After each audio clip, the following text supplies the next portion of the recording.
Hello, Mashi lovers. This is again Filipina Mashi, and for today's mini vlog, let's build a computer set with me. Let's go. These are the computer parts to be used in building computers. We have a mouse pad, a motherboard with processor and RAM,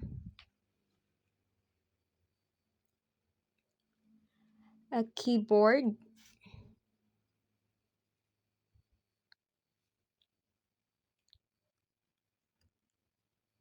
SATA, HDMI cord,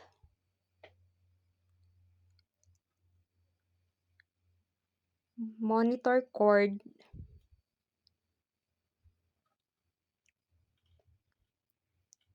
SSD, power supply,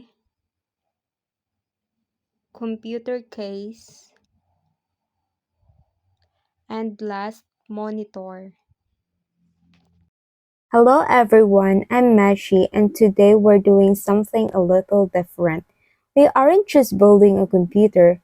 I'm going to share a bit of my journey with you while we get this set ready for its new home.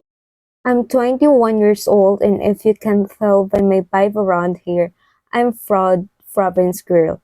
I live in the land of beauty and bounty, Mindanao. Growing up here gives you a specific kind of perspective.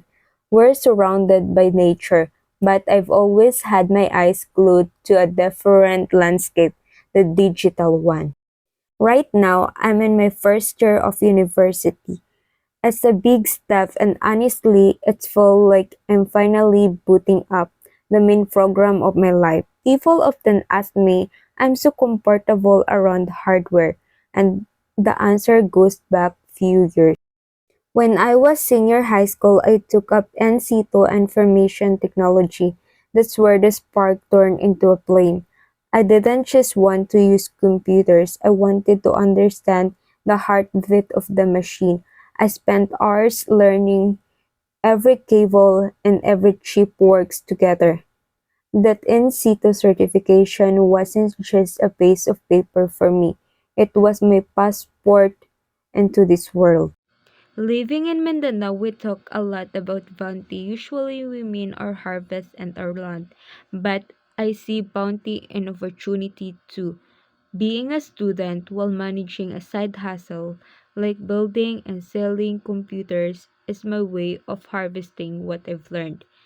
This specific set I'm building today is designed to be reliable whether you're a student like me doing research or someone looking to start their own digital journey.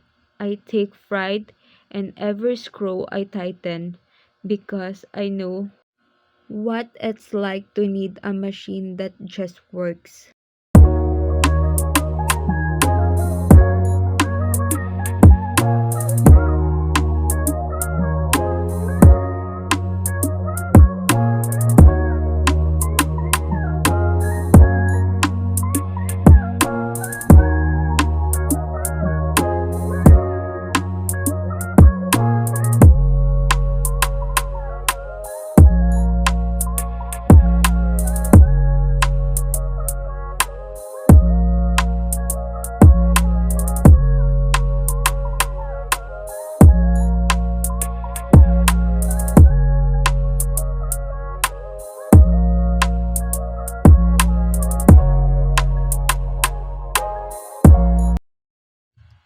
Cable management is a lot like life in your 20s, don't you think?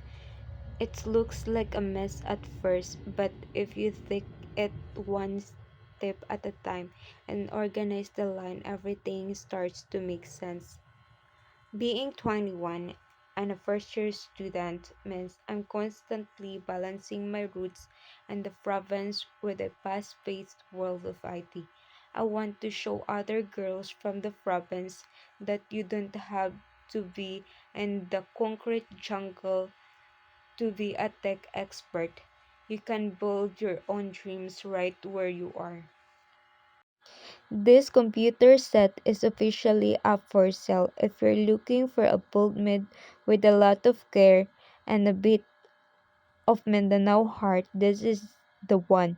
Thanks for hanging out with me and letting me share a bit of my story. I'm Mashi, just a province girl making her way through the university and the world of technology.